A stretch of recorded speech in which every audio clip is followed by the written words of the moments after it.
عطا بن یسار نے بیان کیا، ان سے حضرت عبداللہ بن عباس رضی اللہ عنہ نے کہ نبی کریم صلی اللہ علیہ وسلم کے زمانے میں سورج کو گرہن لگا تو آپ صلی اللہ علیہ وسلم نے نماز پڑھی تھی۔ آپ صلی اللہ علیہ وسلم نے اتنا لمبا قیام کیا کہ اتنی دیر میں سورہ بقرہ پڑھی جا سکتی تھی۔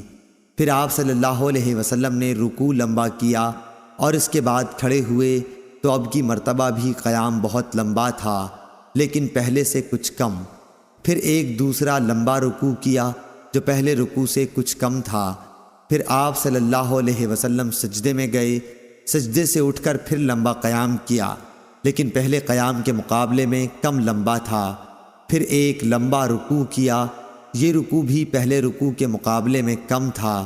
رکوع سے سر اٹھانے کے بعد پھر آپ صلی اللہ علیہ وسلم بہت دیر تک کھڑے رہے اور یہ قیام بھی پہلے سے مختصر تھا۔ پھر چوتھا رکوع کیا، یہ بھی بہت لمبا تھا لیکن پہلے سے کچھ کم۔ پھر آپ صلی اللہ علیہ وسلم نے سجدہ کیا اور نماز سے فارغ ہوئے تو سورج صاف ہو چکا تھا۔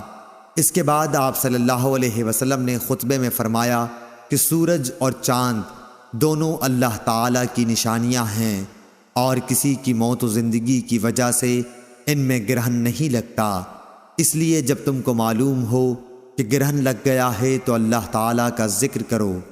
صحابہ رضی اللہ عنہم نے عرض کیا، یا رسول اللہ صلی اللہ علیہ وسلم، ہم نے دیکھا کہ نماز میں اپنی جگہ سے آپ آگے بڑھے اور پھر اس کے بعد پیچھے ہٹ گئے۔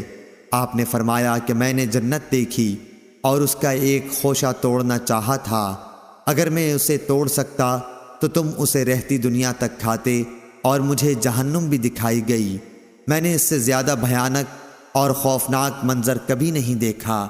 میں نے دیکھا اس میں عورتیں زیادہ ہیں۔ کسی نے پوچھا، یا رسول اللہ صلی اللہ علیہ وسلم، اس کی کیا وجہ ہے؟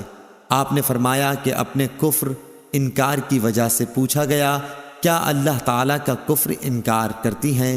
آپ صلی اللہ علیہ وسلم نے فرمایا کہ شوہر اور احسان کا کفر کرتی ہیں۔ زندگی بھر تم کسی عورت کے ساتھ حسن سلوک کرو لیکن کبھی اگر کوئی خلاف مزاج بات آ گئی تو فوراً یہی کہے گی کہ میں نے تم سے کبھی بھلائی نہیں دیکھی۔ صحیح بخاری حدیث نمبر 1052۔